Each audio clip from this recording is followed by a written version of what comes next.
Dude, I loved Harley's fight. And I look at it through a different.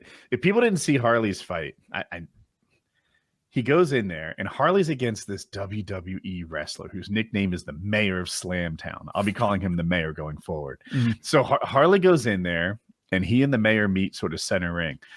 Harley's a much taller man, but the other guy's like kind of like a professional athlete, right? He's a professional wrestler. He's really athletic. Big guy. He gets on the inside and he starts landing punches on Harley. And I thought, looking at highlights, that it was the end of the fight when the guy knocked Harley down with a punch and Harley rolled out from under the ropes into the crowd. And we did a sort of roundtable before the fight on what was your biggest fear, right? I think one of us didn't want to take our shirt off in public. Another one was worried they get hurt. Mine was coming up short on courage. Like, that's my big fear. I can lose a fight. That's fine. And I think I can manage to look good enough for my age in with a shirt off. But my fear is that I go in there and I don't have the courage that I expect from myself. Well, Harley gets hit hard. He gets knocked down to the point where he's like out of the ropes.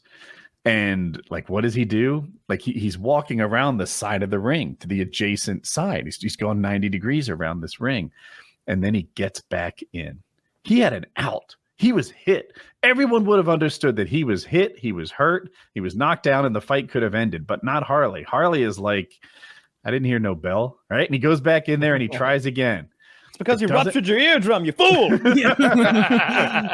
Harley was just thinking, it doesn't go a lot better in the second half of the fight. Again, the Mayor manages to close the distance. He hits Harley. This time when Harley goes down, the ref immediately pulls one of those like time to stop sort of deals, and that ends the fight.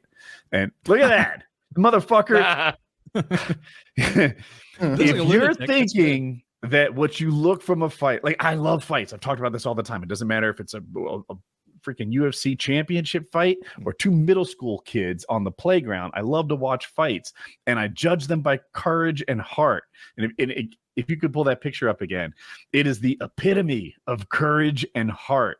Harley didn't win the fight on the scorecards, but like, I'm proud of his performance. So yeah, I would not have stepped in the ring. Like when he told us when he was on last, the name of the guy again that he was fighting, and we looked it up, I was just like, good picture. Oh no. Like this guy's a real deal athlete. Like, you couldn't pay me to get nice controllers embarrassed by this guy.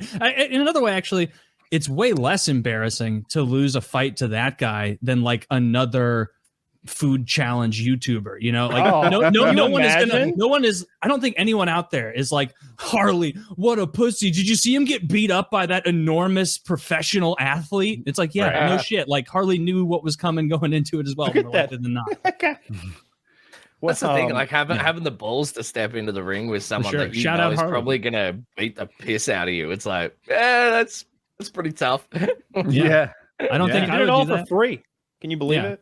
I would only fight blind children. Like something that I win. I thought that went really well for Harley, honestly. He didn't get like hurt or bloodied. He got knocked around a little, but I think we could all take that kind of beating and go to sleep that night. It's not that scary beating. To me, I don't want my nose broken again. Like even now, my allergies, I'm over here with like fucking sinus shit and my black people Vaseline. Just to try to keep my nose from falling off. So if somebody broke my fucking nose again, that would just ruin my goddamn year.